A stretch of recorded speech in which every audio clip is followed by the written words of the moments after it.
En el momento que pecamos, nos salimos del camino de la luz y nos vamos por el camino de las tinieblas, y podemos decir que somos cristianos. Podemos decir que venimos a la iglesia el domingo, pero si nosotros no estamos caminando en la luz con Dios, nuestra vida no tiene dirección, no tiene propósito, no tiene sentido. Hay confusión, hay tristeza, hay amargura, no sabes a dónde vas, haces compras que te arrepientes después, tomas decisiones que te lamentas después. ¿Por qué? Porque las hiciste bajo las tinieblas y no las hiciste bajo la luz. Entonces, ¿cómo es posible que un Dios santo, como lo revela la Biblia, pueda tener comunión con nosotros que somos pecadores? ¿Cómo puede un Dios infinitamente santo tener comunión con seres humanos como nosotros? La Biblia nos ofrece la respuesta y vamos a comenzar a estudiar y a entender la doctrina del pecado. La Biblia reconoce que el pecado es el problema del ser humano. Shakespeare decía que era el defecto trágico. Carlos Marx lo atribuyó a la lucha de clases. Sigmund Freud, el padre de la psicología moderna, lo atribuyó al medio ambiente. Y así ha habido psicólogos, antropólogos, sociólogos, personas que han tratado de atribuir por qué el hombre se comporta como se comporta, por qué el hombre ha llegado en el siglo XXI a deshumanizarse al grado de que hemos llegado a una degradación moral estratosférica. Y la Biblia nos dice que nacimos con una condición pecaminosa que se llama la antigua naturaleza caída adámica. Hemos recibido por herencia todos los seres humanos lo que se llama una infección. En otras palabras, nacimos infectados. Desde Adán a nuestros días, todas las generaciones de los seres humanos, y la Biblia le llama a esta infección el pecado. Este pecado nosotros lo vemos y lo corroboramos en la experiencia con los niños. Y vemos que la Biblia, el diagnóstico que Dios nos da es correcto. A los niños, al año y medio, un niño de año y medio o 2 años es el dictador número 1 de su casa. Un niño de 2 años es un niño que siempre está queriendo que se le satisfagan sus gustos, que se le satisfaga todo lo que él demanda. A los 3 o 4 años ya no quiere sus juguetes, quiere los del otro niño. Y ya quiere esto y se tiran al suelo y comienzan con sus berrinches y como reguiletes en el suelo, hasta que nosotros entendemos que esta naturaleza de rebelión, de autosuficiencia, de demandar y de pedir, yo soy el rey que tiene a los niños, y aunque son inocentes de esa condición, nosotros nos damos cuenta que ¿quién les enseñó a portarse mal? A los niños no les enseñamos a portarse mal, ya lo traen de naturaleza, les enseñamos a portarse bien. Porque la maldad viene inherentemente pegada a la naturaleza humana. Ahora, esta condición que se llama pecado, Cristo en la cruz del Calvario pagó por ella. Porque si tú hubieras muerto con esta infección, o si tú mueres con esta infección que se llama pecado, la paga del pecado es la muerte. El salario que esta infección demanda es la muerte, la separación eterna de Dios. Cristo en la cruz del Calvario paga por la condición con la cual nacimos, para que ningún ser humano pueda decir en el día del juicio, ah, Señor, ¿y yo qué culpa tengo del tonto de Adán que me heredó esta infección? Ahora sí que lo que él hizo me lo estás atribuyendo a mí. ¿Yo qué culpa tengo de haber nacido en pecado? Bueno, para que toda boca se callara y para que nadie juzgara a Dios como un ser injusto, Dios mismo, Él mismo, paga por esta infección con la cual tú y yo nacimos. Y Dios nos dice que cuando el Cristo muere en la cruz, Él paga por el castigo y la condenación eterna, que esta condición con la cual nacimos nos iba a llevar al infierno eternamente si Él no hubiera pagado por nosotros. Entonces, esta condición es la que pagó Cristo. Pero el cristiano que sabe que Cristo ya pagó por esta condición de pecado, dice la Biblia, Romanos 8:1, ya no hay ninguna condenación para el que está en Cristo Jesús. O sea, los cristianos ya fuimos juzgados por esta condición de pecado en la cruz del Calvario. Dice Juan 5:24, porque cualquiera que oye mi palabra y crea al que me envió, no vendrá a condenación. Esta palabra griega es krino, que significa juicio. El cristiano al morir ya no va al infierno, porque ya alguien pagó en la cruz por la condición con la que yo nací. Pero el cristiano que ya sabe que Cristo pagó por él, descubre que sigue haciendo malas acciones. Entonces pongan atención. Una cosa es en la Biblia la palabra pecado singular, otra cosa en la Biblia es la palabra pecados plural. Pecado, cuando veas en la Biblia singular, es la condición con la que nacimos, la que pagó Cristo en la cruz. Pecados son las acciones que se derivan de esta condición con la cual nacimos.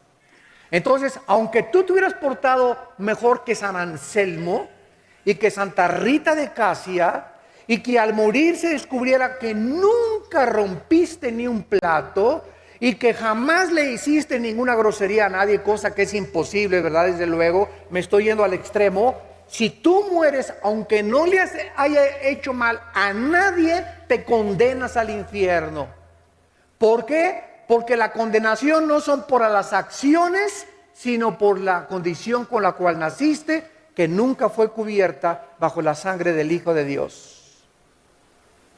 Entonces la gente está tratando de hacer buenas acciones, de portarse bien, tener una religión, persinarse, cumplir con su religión, etcétera, etcétera, para poder creer que Dios les da la entrada al cielo. Pero vuelvo a repetir, si la salvación fuera por hacer buenas obras, ¿para qué Cristo murió en la cruz? Fue un desperdicio. Dios nos hubiera dicho entonces, miren mis hijitos, mis chiquilines, se me portan bien, budistas, pórtense bien, católicos, pórtense bien, testigos de Jehová, pórtense bien, mormones, pórtense bien, judíos, pórtense bien, maometanos, pórtense bien. A todas las religiones, Dios hubiera dicho, todas las religiones salvan, solamente que todos se porten bien. Eso hubiera dicho Dios y Cristo no hubiera tenido que morir en la cruz. Pórtense bien, hagan lo mejor que puedan, cumplan de vez en cuando con su religión, oren 3 veces al día y nos vemos en el cielo. Pero Cristo en el huerto de Getsemaní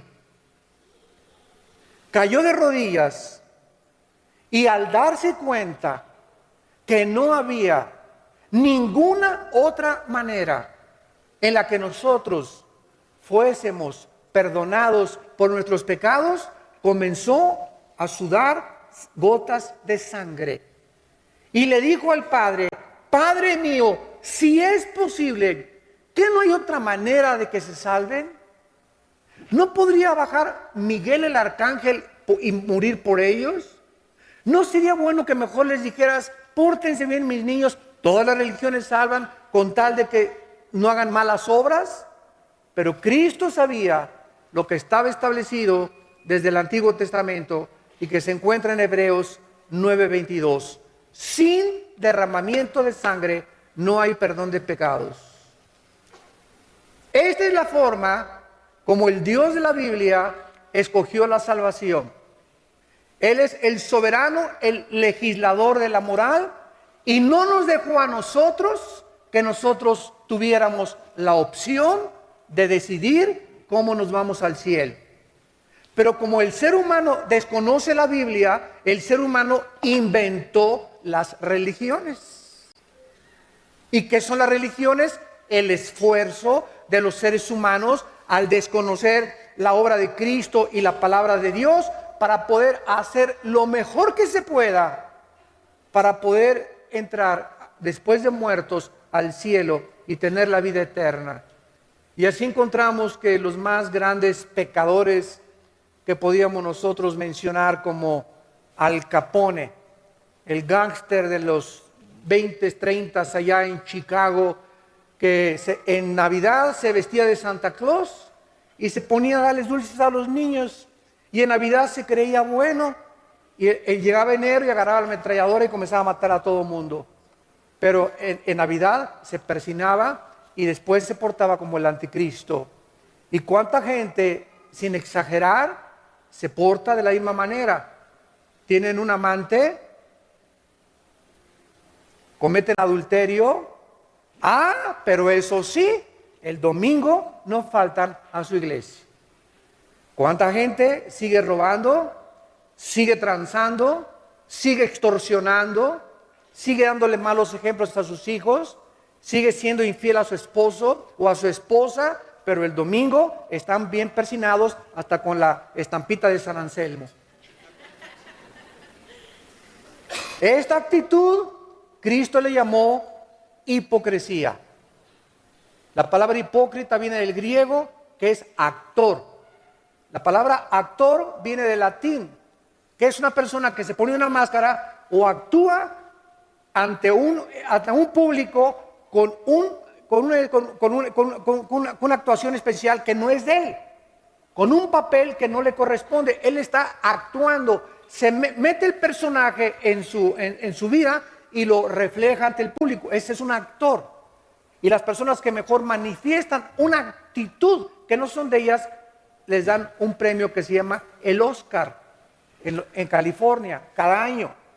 Entonces, el cristiano que manifiesta una actitud y dice: yo estoy bien, yo soy cristiano, y sin embargo camina en las tinieblas, la Biblia dice, es una persona mentirosa, porque Dios es luz. Y si queremos caminar con Dios, tenemos que caminar en la luz. Ahora, vamos a Romanos capítulo 6. Y vamos a ver esta diferencia entre lo que es el pecado singular y lo que son los pecados plural, que son las acciones que se derivan de la condición con la cual nacimos. Por ejemplo, en Romanos 6, que es el capítulo más excelso de todo el Nuevo Testamento en cuanto a la doctrina del pecado, dice en el versículo 7, el que ha muerto ha sido justificado del pecado. ¿A qué se refiere Pablo con esta declaración? Bueno, cuando tú recibiste a Cristo y cuando yo recibí a Cristo, ¿qué sucedió? La Biblia dice en los primeros 3 versículos de este capítulo que cuando Cristo moría, pongan atención, cuando Cristo moría en la cruz, tú y yo que tenemos a Cristo estábamos con Él. Cuando Cristo fue enterrado, fuimos enterrados con Él. Y cuando Cristo fue levantado de entre los muertos, nosotros estábamos siendo resucitados con Él. Y tú me preguntas ahorita, oiga, pero yo estoy aquí 2000 años después, viví coleando. Yo no entiendo eso. Bueno, no lo entiendes porque vives en 4 dimensiones: altura, anchura, profundidad y el tiempo, que es la 4ª dimensión. Dios es un Dios hiperdimensional. Y Dios nos dice que cuando hace 2000 años Cristo moría, yo moría con Él. Yo le dije: Señor, pero aquí estoy 2000 años después. Es que Dios dice, tú estabas con Cristo muriendo. Cristo estaba en la cruz pagando por tus pecados, Armando, pasados, presentes y futuros. Cuando Cristo fue enterrado, tú fuiste enterrado con Él, y cuando Él fue resucitado, tú fuiste resucitado con Él. Entonces, tú y yo, que tenemos a Cristo, la Biblia nos declara muertos. La palabra muerto no significa cesación de existencia. Apúntalo. La palabra muerte en la Biblia significa separación. No significa cesar de existir, significa separación. Estamos separados ante los ojos de Dios del juicio final. Ya Dios no nos va a juzgar porque nos juzgó ya en la cruz. Ya Dios no nos puede juzgar dos veces, porque ya nuestro juicio lo llevó Cristo y ahora somos nuevas criaturas en Él. El mundo no lo conoce, pero Dios sabe que somos nuevas criaturas en Cristo. Voy a explicarlo en otros términos. Viene ante la silla eléctrica el pitirijas, tijas, cuijas. Y aquí está el juez. Mire, señor Pitirijas, la sentencia contra usted es la pena capital por estos delitos. Y el juez toma su expediente: asesino en serie, mató, violó, fue pederasta, fue todos los crímenes que tú puedas atribuirle a esta persona. Esto es lo que dice el expediente, y el juez, el jurado, dicta que el Pitirijas es culpable. Entonces el Pitirijas lo sientan en la silla eléctrica y se ejecuta la sentencia de la pena de muerte sobre el Pitirijas. En ese momento el Pitirijas lo tienen que enterrar porque ya se murió. Si el Pitirijas resucitara y se le apareciera al juez, el juez que lo sentenció, en el momento en que el Pitirijas murió, el juez destruyó su expediente. El juez ya no tiene ningún expediente contra él porque ya se ejecutó la sentencia. ¿Me van siguiendo? Entonces, cuando nosotros resucitamos con Cristo, dicen Colosenses 2, 14 al 16, que el acta de los decretos, el expediente que tú tenías, borracho, parrandero y jugador, y aunque no hubieras hecho absolutamente nada, en Cristo Jesús fue clavado mi expediente. Y cuando Cristo murió en la cruz, se dictó la sentencia contra mí y contra ti. Y cuando Cristo resucitó, resucitamos para una nueva vida. Y en ese momento, Dios agarra nuestro expediente y lo rompe. No existe ya ningún cargo, ninguna acusación, ninguna condenación contra tu vida ni contra mi vida, porque Cristo lo pagó todo, absolutamente todo. Y ya no tengo que acordarme de lo que hice hace 5 años, de lo que hice hace 10 años, de lo que hice antes de que fuera cristiano, los 10 abortos que tuviste, mataste a 30 personas. No importa que tus pecados hayan sido tan negros como el carbón, la sangre de Cristo los limpió eternamente.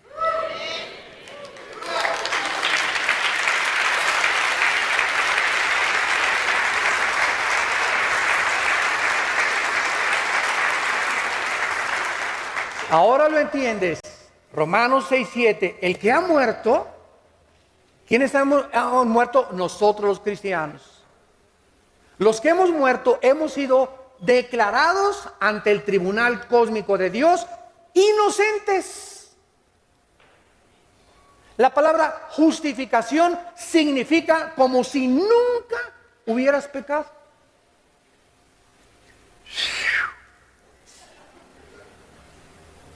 El ladrón junto a la cruz volteó y le dijo: Señor, acuérdate de mí cuando vengas en tu reino.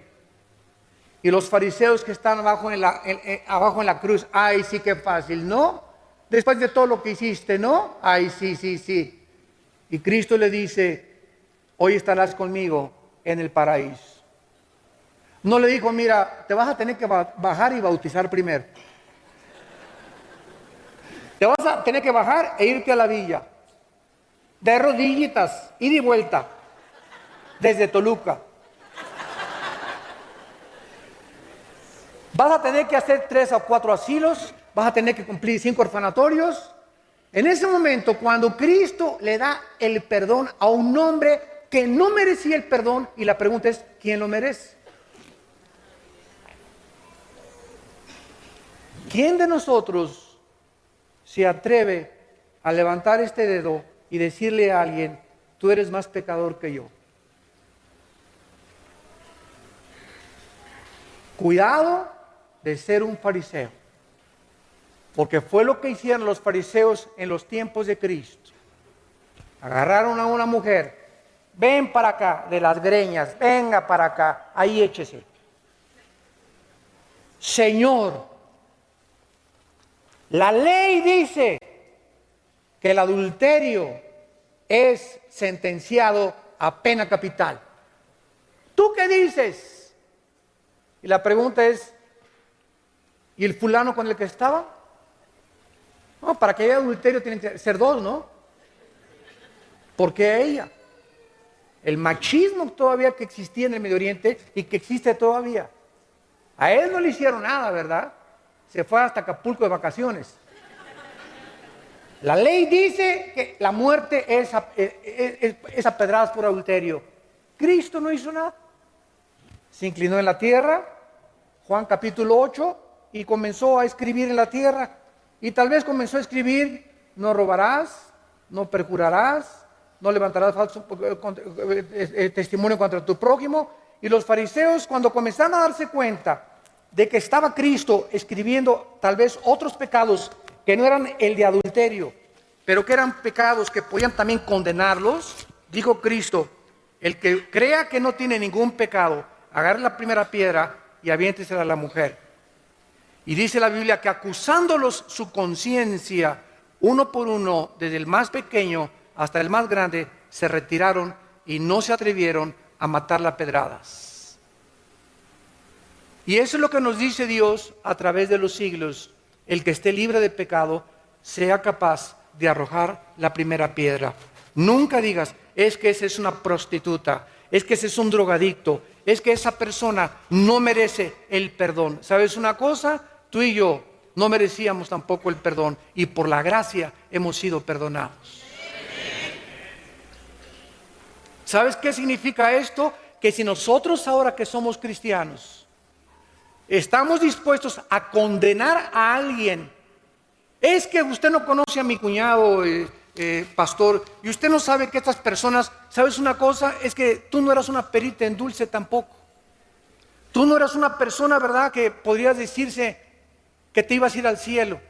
Aunque no eras prostituta, ni borracho, parrandero, ni jugador y te creas más bueno que otra persona, merecías tú también el juicio. Y Dios tuvo misericordia y nos perdonó, nos resucitó con Cristo. El acta de los decretos ha sido rota y dice la Biblia, nunca me acordaré jamás de tus pecados. Bueno, hemos visto la primera parte, de qué forma Dios se ocupó de la condición con la cual nacimos. Ahora bien, ya somos cristianos. Regresamos a primera de Juan. Y descubrimos, ya siendo cristianos,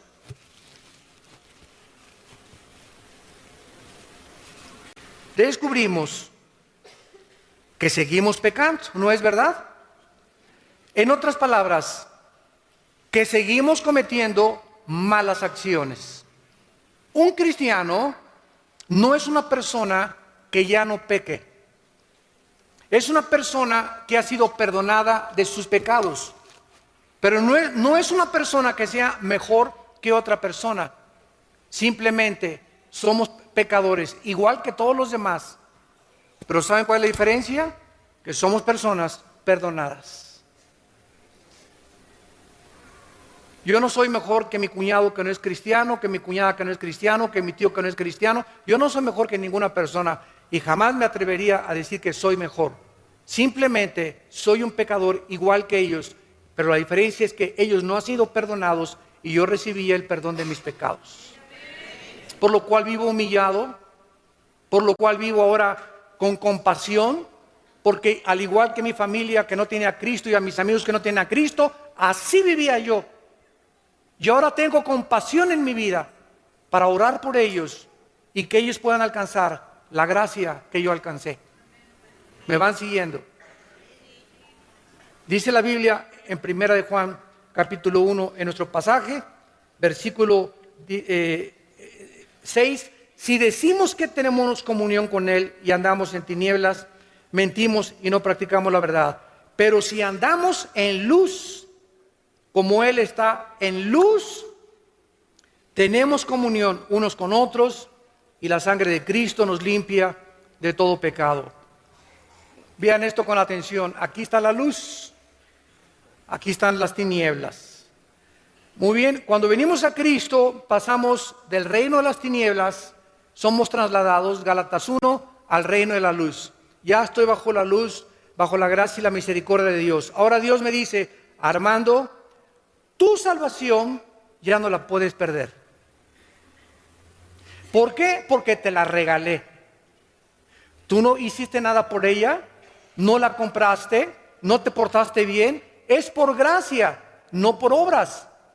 Pero ahora, si tú pecas, te vas a salir de la luz y vas a regresar a las tinieblas. No vas a dejar de ser cristiano, pero puedes regresar a las tinieblas, y cuando estés en las tinieblas, cuando en tu vida haya pecado no confesado, el primer síntoma es que no te vas a poder relacionar ya con tus hermanos.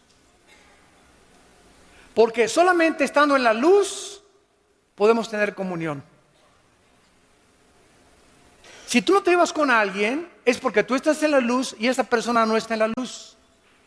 Si tú eres una muchacha que estás guardando tu virginidad y tienes amigas que se acuestan con su novio, no te vas a poder llevar con ellas porque te van a perseguir, te van a criticar, se van a burlar de ti.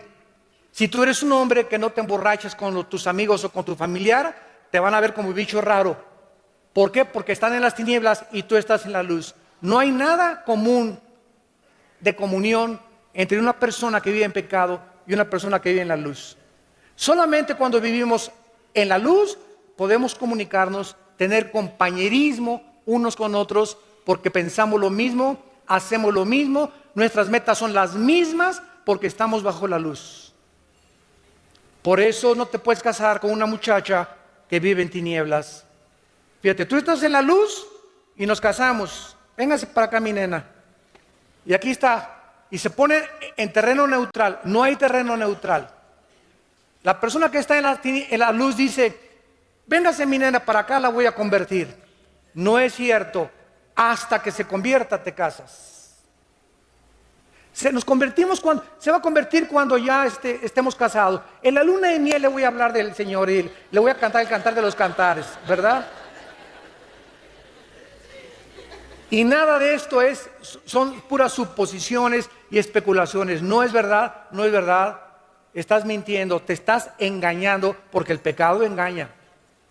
El momento que una persona se casa con una persona que no es cristiana, te sales de la luz porque te sales de la obediencia. Dios dice, 2 Corintios 6, 14, no te unas en yugo desigual con los incrédulos.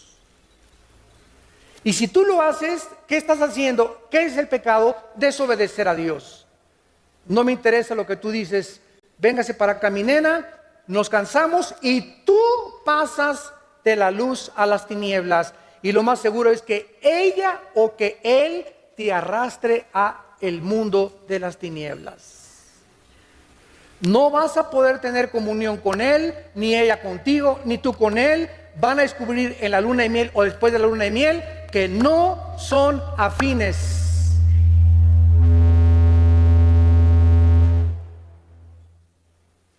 Que no pueden caminar juntos porque no están de acuerdo. Y el que es cristiano sufre 5 veces más porque sabe que es cristiano y porque sabe que cometió pecado. Y ahora, ¿cómo le hago para jalármela?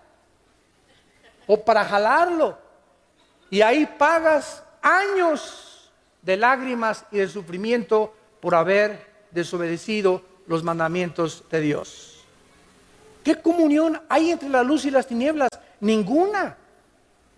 Por eso me acuerdo cuando nos acabamos de convertir nosotros y íbamos a la casa de nuestra familia a pasar la Navidad, y la mayor parte de nuestra familia no eran cristianos y todos con el tequila y borrachos y por acá y groserías, y te comienzas a sentir mal en ese medio ambiente. Te sientes mal. ¿Por qué? Porque ya tu naturaleza es santa. No es que seamos mejores, simplemente nos sentimos que ofendemos a la persona que traemos dentro, que es a Jesús. Entonces ya sabes que vengo a darle el regalo de Navidad y ahí nos vemos 15 minutos, pero no podemos seguir ahí por el ambiente tan degradado a lo cual llega la gente que no tiene a Cristo. Y esta es la razón por la cual ellos, dice la Biblia, nos van a perseguir, nos van a odiar tu familia, tus amigos, tus compañeros de oficina, porque ellos quieren que tú hagas lo que ellos hacen. Y la gente no soporta que nadie sea diferente a ellos. Quieren que seas como ellos, Juan Charrasqueado. Vean el segundo principio en el versículo 7. Ya vimos, si andamos en luz, como Él está en luz, tenemos comunión. La comunión es bajo la luz. No hay otra forma de tener comunión más que bajo la luz.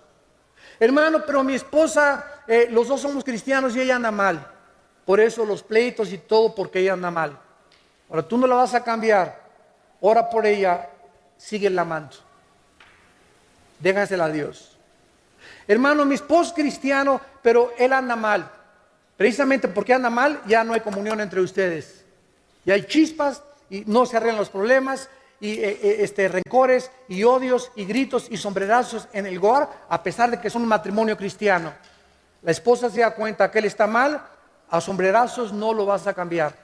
Híncate, síguelo amando a tu esposo y ora por él. Esta es la forma en la que nosotros traemos al que se ha bajado del barco para volverlo a subir al barco otra vez, mandándole el salvavidas de la gracia de Dios, orando por su alma y diciéndole: Señor, ten misericordia de mi esposo. Yo lo sigo amando, yo la sigo amando, pero tú eres el único que lo puedes cambiar o que la puedes cambiar. A menos que haya adulterio, ¿verdad? Que es la única justificación y abandono de hogar para que haya divorcio.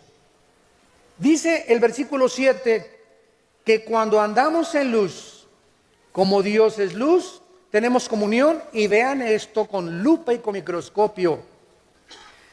Y la sangre de Jesucristo, su Hijo, nos limpia de todo pecado. Vean esto con cuidado. Aquí está la luz, aquí está Dios. Aquí están las personas en tinieblas. La sangre de Cristo tiene efectividad bajo la luz, no bajo las tinieblas. En otras palabras, si yo estoy en tinieblas y confieso mi pecado: Padre, perdona mis pecados, ya no estoy pidiendo que me perdone mi salvación, porque ya soy salvo, la salvación no la puedo perder. Estoy pidiendo perdón para mantener mi comunión con Dios. El cristiano que peca no pierde la salvación, pierde su comunión. Nos separamos de Dios en comunión. Dios no oye mis oraciones. Dios me va a disciplinar, Hebreos 12, porque Dios al que ama disciplina, y me va a dar duro con el cuero y voy a sentirme triste y miserable, porque Dios no puede tener comunión conmigo y Él anhela que yo regrese. Me ama tanto y el Espíritu me ama tan celosamente que Dios quiere, que prefiere Dios aquí, cuando estoy aquí, dejarme aquí manco o cojo, o mandarme a la cárcel, o mandarme una enfermedad gravísima, algo que me conmueva y me sacuda las fibras más íntimas de mi ser para hacerme regresar con Él. Hace mucho tiempo había una ovejita en un corral que se brincaba cada semana las trancas. Y el pastor, a la tercera vez que la oveja se brincó las trancas, le cayó gorda ya. Y dijo, ¿sabes una cosa? Esta oveja no va a entender. Entonces, en la cuarta vez que la oveja se brincó las trancas, el pastor fue y le rompió una pata a la oveja. Y la metió coja al rebaño. Y le dijo, prefiero que estés coja pero dentro del rebaño, a que pierdas afuera tu vida por los lobos que están rondando. Y eso es lo que hace Dios. Cuando estamos brincándonos sus leyes e insistiendo en que podemos pecar libremente sin que Él nos castigue, Dios va a mandar un juicio muy grande sobre tu vida. Y prefiere Dios, te repito, mandarte al hospital, que te secuestren, que te roben, que te pierdas la cabeza, lo que sea, con tal de que tú regreses al rebaño. Dice la Biblia en el Salmo 32, te haré entender y te enseñaré el camino en que debes andar. En 1 Corintios 11, del 32 en adelante, los corintios insistieron en pecar, ya siendo cristianos. Y dice el apóstol Pablo, por esta razón muchos están enfermos. Y por esta razón muchos se mueren antes de tiempo. Dios comenzó a juzgar la iglesia de Corinto, mandando enfermedades, Dios, y permitiendo que el diablo los enfermara y que muchos se murieran antes de tiempo. ¿Por qué? Porque no discernían el cuerpo en la cena del Señor y no querían santificarse ni confesar sus pecados. Entonces, si yo estoy aquí en tinieblas y estoy pecando, no le puedo decir, padre, bueno, soy adúltero, ¿verdad? Y me fui con mi secretaria. Y ¿me perdonas, Diosito? Tú sabes que sí hay perdón, ¿verdad? Pero ¿sabes una cosa? El perdón es hasta que estás en la luz. Porque si estás aquí, me perdonas, pero ¿me la dejas seguir teniendo de secretaria? Te pido perdón por la pornografía, Señor, pero en el momento en el que tú le pides perdón aquí en las tinieblas, Padre, he pecado, he hecho lo malo ante ti, he adulterado, tengo pornografía, me he emborrachado, lo que haya sido, hasta que Dios vea que tú tomas un paso de acción. Señorita, por favor, aquí está su liquidación. Mi esposa, yo no la quiero aquí de secretaria. Vas con la pornografía hoy mismo en la noche a tu casa, rompes esos videos, los sacas de la llanta de refacción que los tienes escondidos ahí en tu coche y los quemas, y cuando Dios ve que damos el paso del arrepentimiento, inmediatamente el arrepentimiento sincero nos lleva otra vez a la luz, y ahí la sangre de Cristo nos vuelve a lavar de todo pecado. Es en la luz donde la sangre tiene efectividad. ¿Y qué dice el versículo 9? Si confesamos nuestros pecados, es todo. ¿Qué significa confesar? Es una palabra griega que significa ponerte de acuerdo con alguien de algo que hayas hecho. Antes de ser cristiano, lo único que dijimos fue, Señor, soy pecador. No le dije todos mis pecados a Dios para salvarme, o tú sí. En el desayuno ayer, ¿verdad? Mucha gente, Padre, reconozco que he pecado, es todo. He pecado. Y viene la salvación y viene la gracia. Pero ya siendo cristianos, tenemos que hacer de la confesión un hábito. De cada vez que yo hago algo malo, ¿qué le digo a Dios? Esa pluma que yo me llevé tirada en la iglesia, Señor, tú le llamas pecado, me pongo de acuerdo contigo, porque es pecado, y voy y la devuelvo a los pastores. Me encontré esta pluma tirada, esta cartera tirada. Te pones de acuerdo con Dios, y cuando te pones de acuerdo con Dios, la sangre de Cristo te limpia de toda maldad. Hace algunos meses, les cuento este detalle rápidamente, Iba saliendo yo del aeropuerto de Dallas, ya venía yo para México, y me eché en reversa y le hice una bolladurita muy pequeña a un carro que estaba atrás de mí en el estacionamiento. No había nadie me estaba viendo. Y dije, pues, se lo pague su abuelita. Se los digo sinceramente, ¿no? Así somos de tremendos, ¿verdad? En ese momento no andaba muy espiritual yo. Y iba saliendo del estacionamiento, y así fue una cosa tan increíble lo que me sucedió, que vino a mi mente: si eres fiel en lo poco, en lo mucho lo serás. Y si eres infiel en lo poco, en lo mucho lo serás. Y en ese momento Dios me dijo, ¿qué prefieres? ¿Tener tu conciencia limpia de mí o llegar tarde a México? Y me eché en reversa, saqué una tarjeta mía personal, se la puse en el parabrisas y le puse mi teléfono. Le dije, por favor, cheque su defensa, tiene una bolladura, háblenme por teléfono, estoy dispuesto a pagarle su compostura. Bueno, yo regresé el lunes o el martes a Dallas y me habla por teléfono. Esta persona era una viejita y me dice, ¿quién es usted? Y le digo, soy fulano de tal. Me dice, ¿pero por qué hizo eso? Y le dije, porque creo que es lo menos que puedo hacer siendo cristiano. Ah, usted es cristiano, con razón, me dice. Y le digo, ¿por qué? Me dice, porque fíjese que se lo platiqué a mi hijo. Y mi hijo dijo, solamente un loco podía hacer eso. Me llamó loco. Y le dije, ¿sabe una cosa? Es que Cristo, para la gente somos locos, pero sabe una cosa, usted puede también tener esta salvación que Dios me ha dado a mí hace 30 años, hace 35 años me salvó el Señor, y Cristo puede hacer lo mismo para usted. Bueno, total de que esa señora, ¿verdad? La mandé a una iglesia ya cristiana, era mormona, se fue a otro lado, pero son detalles que Dios me ha puesto profundamente en mi corazón. Los pequeños detalles en que eres infiel, por ejemplo, aventar una cáscara de plátano por la ventana, o aventar una basura, ¿no?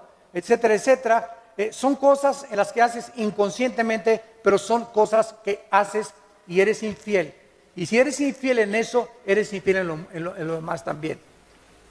Hoy en la mañana, por ejemplo, yo venía por acá por el Libramiento y alguien me dice que me pasé un alto. Venía en mi suburban, han hecho la raya, ni el semáforo vi. Y ahora que me llamaron la atención, le dije a Dios, perdona mi irresponsabilidad por querer llegar temprano a la iglesia, ni vi el semáforo, que no sabía dónde estaba, pero como es Libramiento, ¿verdad? Órale. Y como ya casi no conozco los semáforos aquí en Toluca, ¿no? Pero le pedí perdón a Dios. ¿Por qué? Porque es una irresponsabilidad. Son detalles que consideramos insignificantes, pero tienen importancia para Dios. Porque Dios se fija en los pequeños detalles. Pero si confesamos, si nos ponemos de acuerdo, Padre, lo que hice yo hoy en la mañana y pasarme ese alto es un pecado ante tus ojos, la sangre de Cristo nos limpia de todo pecado. Ahora, ¿qué pasa cuando un cristiano no confiesa sus pecados? ¿Qué pasa cuando estás aquí? Entonces, ¿sabes lo que pasa? Se te amontonan 1, 2, 3 y 4. Un pecado da pie siempre a otro pecado. Nunca se queda ahí estático. El pecado crece. Es como el cáncer exactamente. El cáncer que es detectado a tiempo no se vuelve metástasis. Porque se puede extraer la matriz o los pólipos cancerígenos o las células y te puedes salvar. Pero si te descuidas, crece el cáncer, se vuelve metástasis y ya no hay, desgraciadamente, solución. Es igualito el pecado. El pecado que a tiempo lo confiesas, ¿qué estás haciendo? Sensibilizándote al pecado para cada día pecar menos. Creo que ahora que regresamos del seminario de matrimonios de Acapulco, todos venían en el camión persinándose, ¿verdad? Reconocieron cuánto habían ofendido a su esposa. Otros reconocieron cuánto habían ofendido a su esposo. qué mal estaba su matrimonio, cómo han olvidado sus devocionales juntos, cómo han dejado de orar juntos. Y ahí Dios, para eso son los seminarios, para sensibilizar nuestra conciencia, hacernos reflexionar y regresar al camino de la luz. En el Salmo 19, el rey David, al darse cuenta lo sensible que debía ser al pecado y queriendo mantenerse como un varón conforme al corazón de Dios, le dijo en el Salmo 19, versículo 12 y 13, dice David en el Salmo 19, 12, y le hace una pregunta a Dios: ¿quién podrá entender sus propios errores? ¿Quién se atreve a contestar esta pregunta en esta mañana? Qué fácil de contestar. ¿Cuál es la respuesta? Nadie. Nadie. Todos creemos que estamos bien. ¿No es verdad? Yo en la mañana creía que estaba bien y no estuve bien al pasarme un alto. Alguien tuvo que venir y exhortarme, como dicen hebreos, exhórtense unos a otros para que no se endurezcan por el pecado. ¿Quién de ustedes tiene el bendito hábito de decirle a su esposa cada semana, si es que quieres crecer, mi amor, qué has visto en mi vida, en estos días, en mi trato con nuestros hijos, en mi trato contigo, que no sea yo consistente a la palabra de Dios? Para muchos le va a sacar un periódico la esposa, ¿verdad? Pero ok, ¿verdad? Ya 10 cosas, mírate, voy a atacar esta, la 1, la 2 y la 3, voy a orar por estas 3 o 4 y voy a poner más énfasis en estas áreas. Pues si es que gritas mucho, mi amor, Padre Santo, ayúdame en mis gritos, por favor, voy a tratar y cada vez, mi amor, ahora, cada vez que lo haga, acuérdame en ese momento. Y de veras, es lo que yo le digo a mi esposita, cuando veas que les levanto la voz a mis hijos, o cuando veas que tengo una cara que no debo de tener y que hasta espanto con la cara de enojado que tengo a veces, ¿verdad? Házmelo saber porque quiero cambiar. Quiero ser mejor. Tenemos que subir, no podemos quedarnos. Somos tan imperfectos, tenemos tantos errores. ¿Quién los podrá reconocer? ¿Cómo le hacemos? ¿Qué dijo David? Líbrame de los que me son ocultos. Estas cosas que nosotros no vemos, nuestra esposa ve, tu esposo ve, nuestros hijos ven, tus papás lo ven. Si no estamos abiertos a la crítica, dice la Biblia, el sabio recibe la exhortación, el necio te odiará si lo reprendes. Cuando nosotros estamos abiertos a la crítica, vamos a crecer gigantes de Dios, porque vamos de gloria en gloria, en gloria, en gloria, porque continuamente alguien me ama lo suficiente para poderme llamarme la atención, para decirme estás mal en esto, estás mal en aquello, pero cuando digas, ay, pues ya no sirve para nada, y pura crítica, etcétera, etcétera, te comienzas a ser chaparrito y chaparrito y chaparrito, porque dice Dios, ya no te voy a mandar a nadie. La persona que te mandé era como un desatornillador que te estaba tratando de apretar porque estabas aflojándote, y si no te gusta que te aprieten, ya no te mando a nadie que te aprieten. Sigue viviendo en pecado y sigue estancándote y dando vueltas en el desierto, y nunca vas a entrar a la tierra de Canaán. Nunca vas a entrar a las bendiciones de Dios. Porque eres demasiado orgulloso, eres demasiada orgullosa para que te llamen la atención. Y cuando somos así, Dios nos dice, mi espíritu no contenderá para siempre contra tu espíritu. Haz lo que te dé la gana, no te vuelvo a llamar la atención, ni vuelvo a llamar a nadie que te exhorte.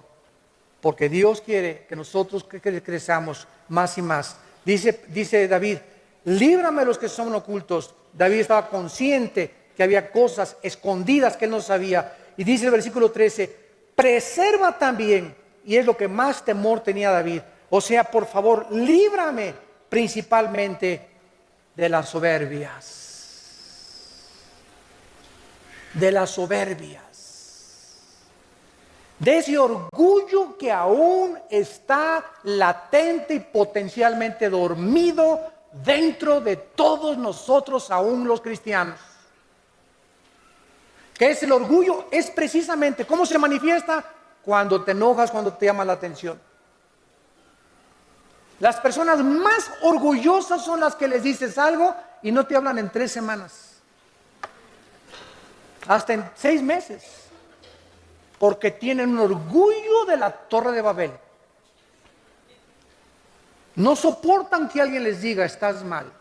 ¿Y no te has visto tú? Te contestan. La cara de sapo que tienes. No sé, ¿sabes qué, mijita? Ya no te vuelvo a decir nada, ¿verdad?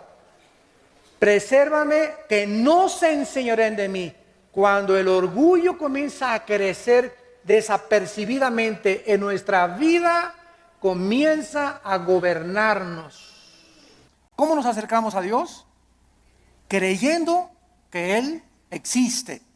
Si tú te pones hoy en la mañana a orar, Señor, te pido por mi hija, mira que tiene 3 días que se fue mi hija. Oh, Señor, no tengo trabajo. ¿Tú crees que te estás acercando a Dios con fe? Bueno, primero tranquilízate, cálmate, tómate un chocho tal vez, ¿verdad? Para que te aplaques. Pero en un estado emocional donde está, Señor, por favor, etcétera, etcétera, es como si dijeras a Dios, tú no puedes, Señor, contestarme. Estoy lleno de aflicción y tú no puedes realmente contestarme. Pero yo me acerco a Dios y le digo, Padre, te doy gracias porque mi hija está en tus manos. Te doy gracias porque el trabajo que tengo por delante está en tus manos. Y gracias, Padre Santo, porque descargo mi corazón y al levantarnos de la oración, creemos que Dios nos escuchó. Pero si tú te levantas después de orar, con la misma aflicción, con la misma tensión, con el mismo estrés, con la misma ansiedad, vuélvete otra vez a hincar, porque no has agradado a Dios. A través de la oración, cuando nos acercamos a Dios, tenemos con nuestra acción, después de estar en la presencia del Rey, creer que realmente Él nos ha escuchado. Y además hay que creer otra cosa, que Él es galardonador. O sea que Dios nos va a recompensar todo vaso de agua que nosotros demos. Un simple vaso de agua. A cualquier persona, en el nombre de Jesús, Dios no es olvidador ni deudor para olvidar lo que Él nos tiene que dar, para bien o para mal. Muy bien, vamos pues en el versículo 1 a tratar de encontrar alguna definición que nos ayude a sentar nuestras bases de qué es la fe para comenzar a construir arriba del versículo 1. Es pues la fe, la certeza. La palabra upostasis, que se tradujo certeza, es sustancia. La fe es una sustancia, es algo real, es una seguridad. ¿De qué cosa? De algo que viene. De algo, no de algo que tienes ya. Porque si lo tienes ya, ya no es fe. Entonces la fe está relacionada con el futuro. Siempre, siempre con algo que no tienes y que viene. Y que tú tienes que estar seguro que viene. No tengo trabajo ahorita, tengo 3 días sin trabajo, 2 semanas sin trabajo, pero Jehová es mi pastor. Como decía mi esposa hace unos momentos, declaro que soy tu hijo, que nada me faltará, yo voy a mantener mi paz. Mi hijo se fue, mi hija se fue, no tengo trabajo, pero yo tengo la seguridad, la certeza que aunque no lo tengo ahorita, aunque no veo ahorita a mi hija que se componga, ni mi hijo que se componga, y aunque no veo ahorita prospectos de trabajo, lo creo, lo tengo seguro porque tú lo has dicho. No he visto justo desamparado a su descendencia que mendigue el pan. Yo sé que tú me vas a dar el trabajo, Señor. Yo sé que tú me vas a sacar adelante. ¿Por qué? Porque así lo dice tu palabra. Y esta seguridad que tú tienes, dice a continuación, es una convicción, aunque tú no lo estás viendo. Muy bien, vamos pues a tratar de explicar más claramente esto. La fe está relacionada con el futuro y con lo invisible. Con lo futuro y con lo invisible. Porque es algo que esperamos en el futuro, ya sea en 3 horas, 4 horas, mañana, pasado, un mes, un año, no sé. Y al mismo tiempo es algo que no podemos percibir con nuestros 5 sentidos. En el momento en el que nosotros veamos algo, ya no es fe. Porque la fe está relacionada con lo invisible. En el momento que lo veo, ya no es fe. Por eso cuando alguien dice, si yo veo un milagro, voy a creer, esto es la antítesis de la fe. Porque es totalmente lo contrario. Primero tenemos que creer, como lo vamos a ver, para ver. ¿Me están siguiendo? No es ver para creer, sino creer primero para que después puedas ver la gloria de Dios manifestada. Muy bien, la fe es la certeza, es una seguridad de algo que esperamos y es una convicción de algo que nosotros no vemos. Esta certeza, ¿quién nos las da? Porque necesitamos una certeza y necesitamos una convicción para que nuestra fe sea sólida y esté basada en un buen fundamento teológico. Esta certeza nos la da la Biblia. Porque solo en la Biblia puedes encontrar las promesas que son futuras para nosotros.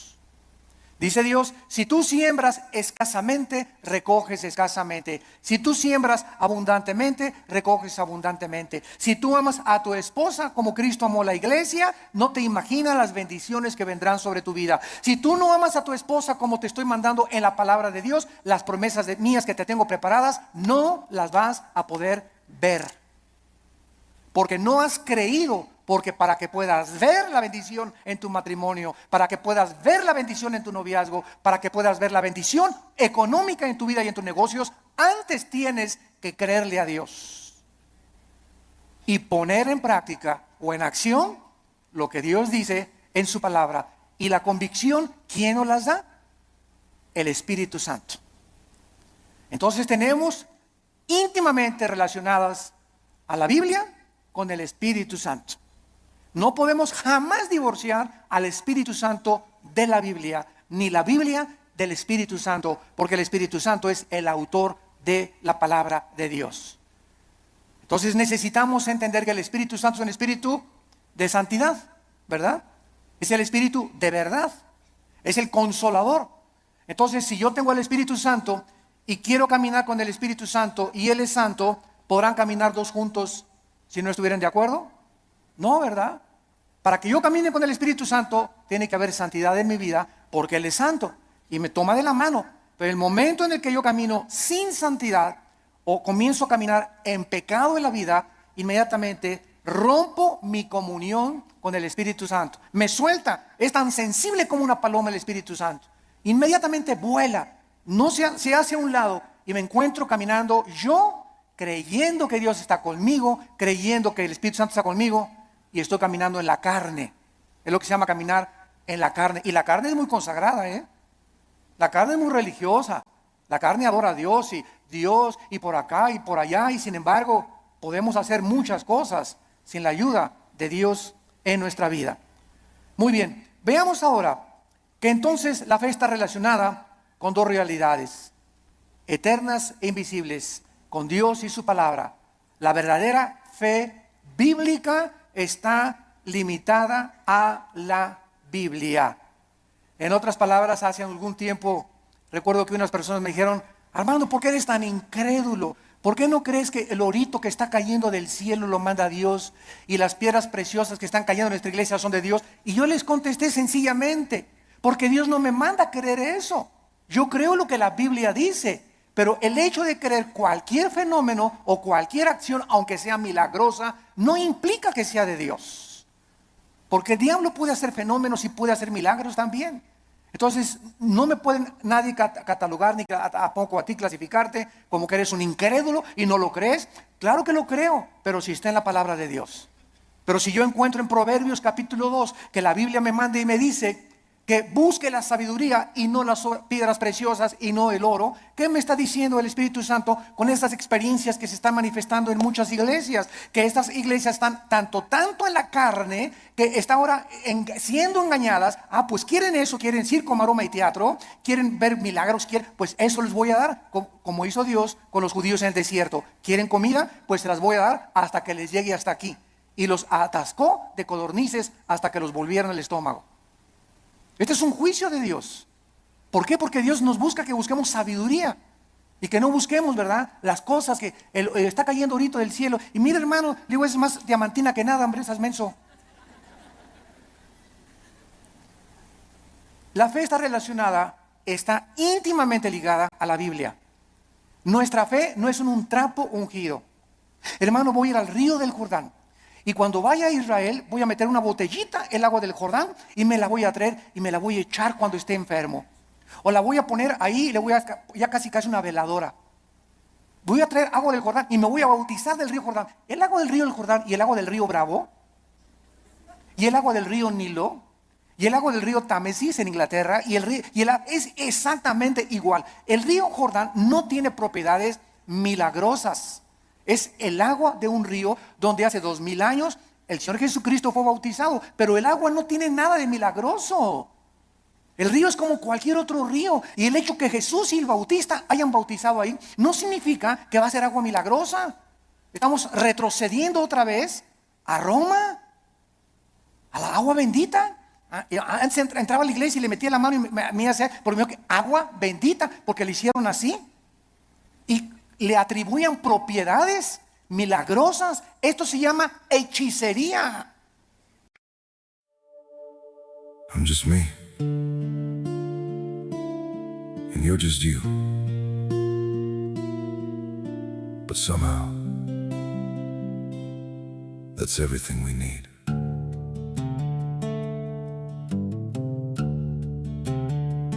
I don't have a perfect story, no shining crown to wear, just a heart that keeps on choosing you in every prayer. You're not made of fairy tales, you're not some distant dream, just the one who feels like home in ways I can't explain. I'm just me and you're just you, nothing more, but it feels true. No disguise, no in between, just the way it's meant to be. We don't need to be someone, we don't have to chase the sun. In this world so wild and free,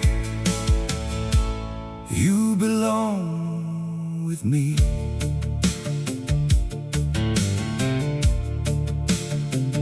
We're not written like a story people talk about for years, but in every quiet moment, you're the one I feel so near.